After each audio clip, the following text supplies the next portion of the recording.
So can you talk a little bit about how you got the opportunity to produce and direct Beast, and what was it about it that really excited you? Uh, uh, Peter Kramer called me, during the COVID, about COVID-related things, and in our conversation, he asked me about what I was up to, and he said, would you be up to doing this kind of a movie for us? And I, yeah, well, send it to me. Africa sounds great, and so does Idris Elba, and a lion, even more so, So that was the one thing, and the things that kind of got me excited. Then I realized also when I read it, it's a fine story, and I thought, okay, but it also has a real opportunity for filmmaking. I can play with this because it is not like plot heavy, and it's not like overly complicated. It's a very clean journey that I can put my kind of my touch on it. So that was kind of the and also there's nothing about Africa that would keep me away. So. And you mentioned Idris Elba, who was on board early on in the project, and he plays a complex character, a man who has his own struggles even before he arrives in Africa. So he goes through quite a journey, right? Yeah, and that was a very, I could kind of see myself in that, and my journey through the, last few years, it was very close to that. So it was, even on a personal level, I thought, yeah, this is great. I can put my angst, my what I've learned over these years, and my own journey into it. And I think always when you do that, it's just more, gives you more to make films, to be able to do that. Like in the end, it's more, it's more fulfilling. And what did an actor like Idris Elba bring to that character? Well, he brings some, he brings first of all, a movie star, a huge charisma, sex appeal, whatever, all you want from a movie star. But he also brings soulfulness and real acting chops. And I think in a role like that, to give it a full-fledged character, you need that, And that's what I was really excited about is to dig in and go to the backstory and what they've been through and how he kind of gets it together in the end. And he's not trying to be a superhero.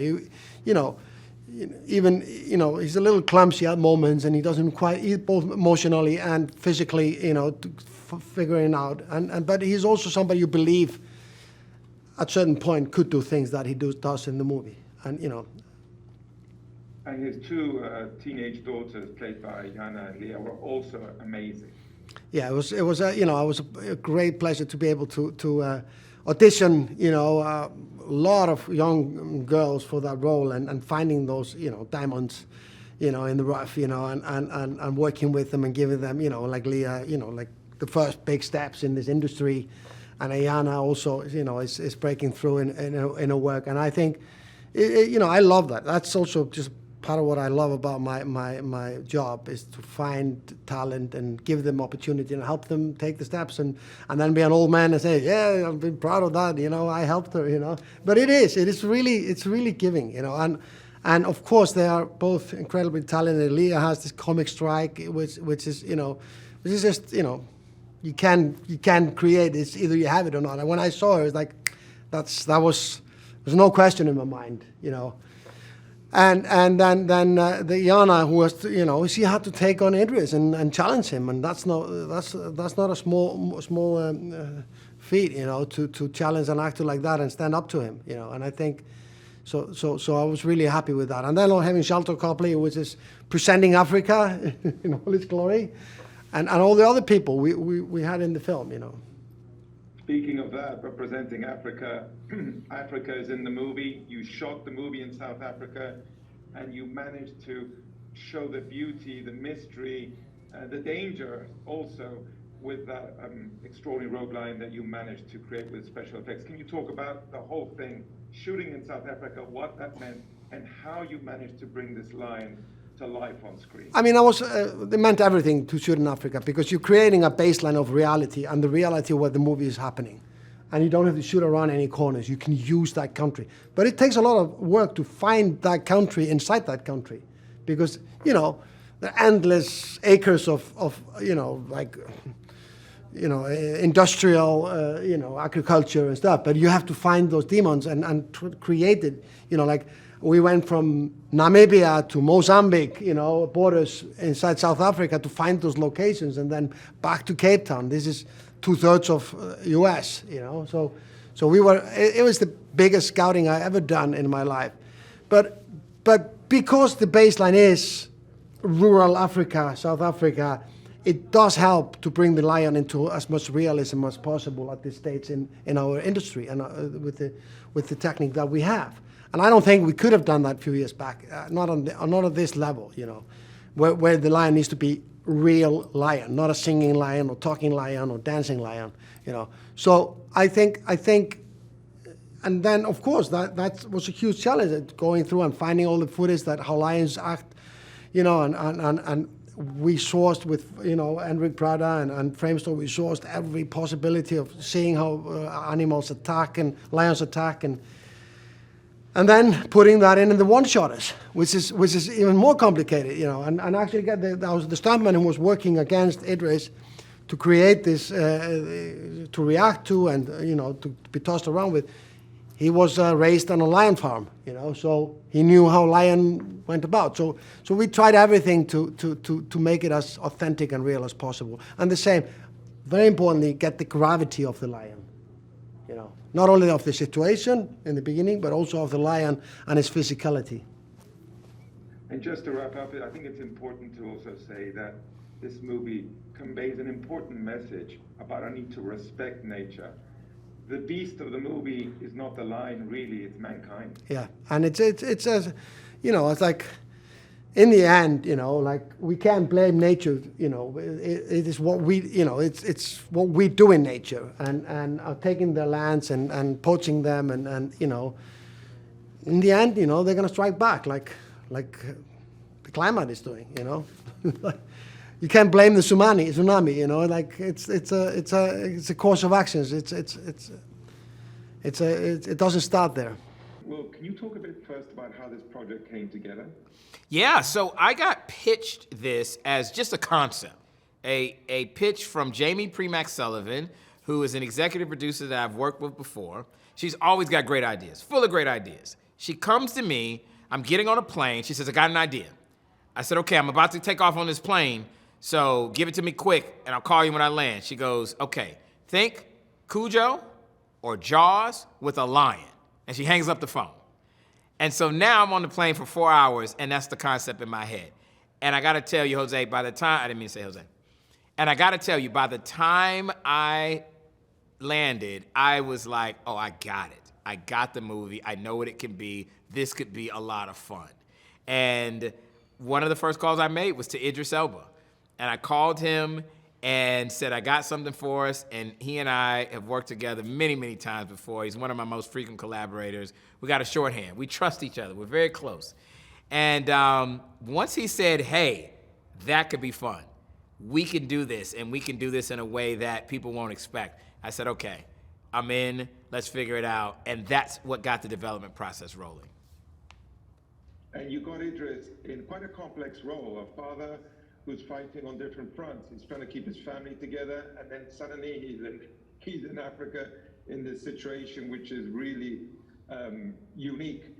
What do you think an actor of the caliber of Idris brought to that role? This movie, Beast, would have been a very different movie with a different actor. And there is only one Idris Elba version of this movie because he is such a unique and singular talent. And he gave us the gravitas and the grounding and the weight that we needed to make this something more than just a run-of-the-mill, cheesy B movie. He helped to elevate this and give it some gravitas. He really did. And it's having him on board that, to me, is one of the strongest elements of the movie. He's playing a father that is torn, that is under stress, that is estranged from his daughters, whose family is ripped apart, whose family is in peril, and all that's true before he ever touches foot on the continent of Africa. Then, by the way, he gets there and has to go into survival mode because he and his daughters now are face to face with a man-eating, bloodthirsty lion.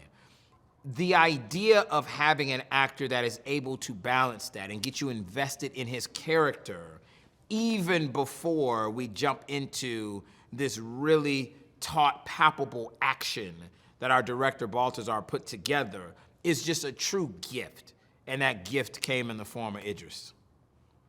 And what do you think made Baltasar the right man for the job to direct this and produce it with you? Yeah.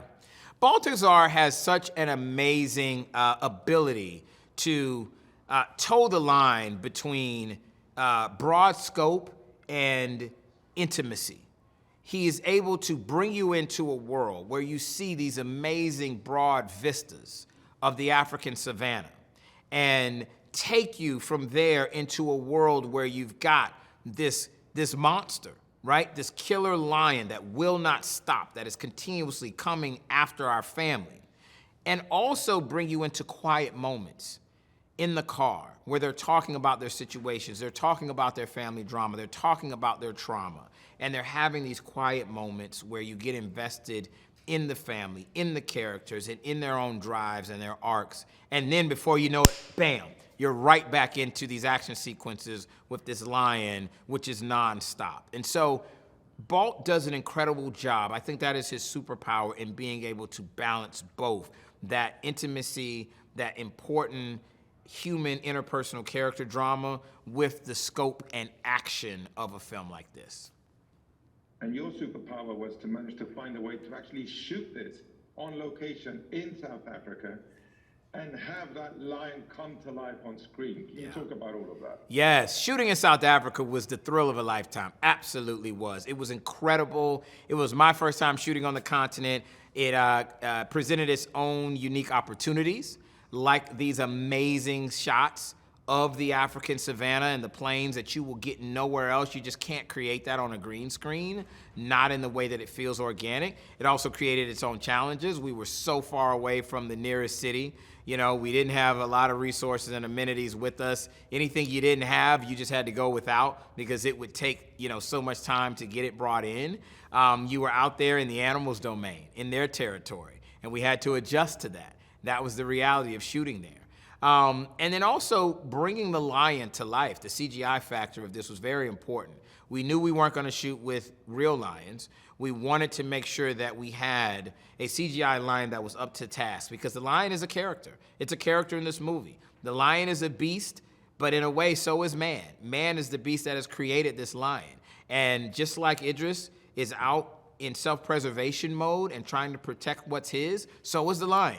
The lion is in self-preservation mode, protecting what it is, what is his. So beast really serves as, it's a symbolism for both of them, for the parallel tracks that both our main character, Idris, and our lion are on. And they're both characters in this film. And they go head-to-head in a showdown, and only one can win. And the supporting characters also have their importance. I thought the two girls were amazing, and Sharlto also plays an important role too. Yes, absolutely. You look at the supporting cast of this film, and they are what really help to complete the dynamic of this narrative, because you have to believe that these girls are filled with angst, in peril, estranged from their father, and then are able to deal with this crisis, this lion that is coming after them. That's no small feat. And the Sharlto character, who is the one character who is native to this environment, who knows this world, who is our guide, not only for the characters in the film, but for us, the audience, giving us the lay of the land. He is somebody who, in real life, Sharlto Copley is a native South African, and so he helped us to bring the nuance needed in order for this character to be believable. But it's definitely the supporting actors in the film which helped to elevate it. And there's a lot, and sorry to extend it a tiny bit, but there's also a beautiful message about respecting nature. This lion is coming after us because really it's our fault. That's right. And that's important to know. That's right. Yeah, without a doubt. The underpinnings of this movie are all about what we need to learn about respecting nature. That is something that you see in this film. This beast is man-made. He's man-created. created, almost as if we went into a lab and created him, because we ripped him from his family and destroyed his pride. And this happens in real life and creates these rogue lions and creates these nomadic lions who don't have prize. And we do that. And we have to understand that there are repercussions that we, as humans, as a humanity, when we don't respect nature and we don't respect the animals that are here, especially in their own domains, when we go into their domains and we disrupt their ecosystem and the cycle of life, there is always going to be ramifications. There are going to be repercussions. And this movie takes a look at the extreme example of what could happen when something like that goes on. And in an entertaining way, just to finish, what should the audience expect from Beast then? Beast is a taut thrill ride. It's a survival thriller. It's all about self-preservation. It takes you right to the edge of your seat. It will have your knuckles white as you grab the person next to you, drop your popcorn a little bit, but ultimately have a good time. It's the type of movie that you go see in the big screen on a theater to experience it. You're going to enjoy it.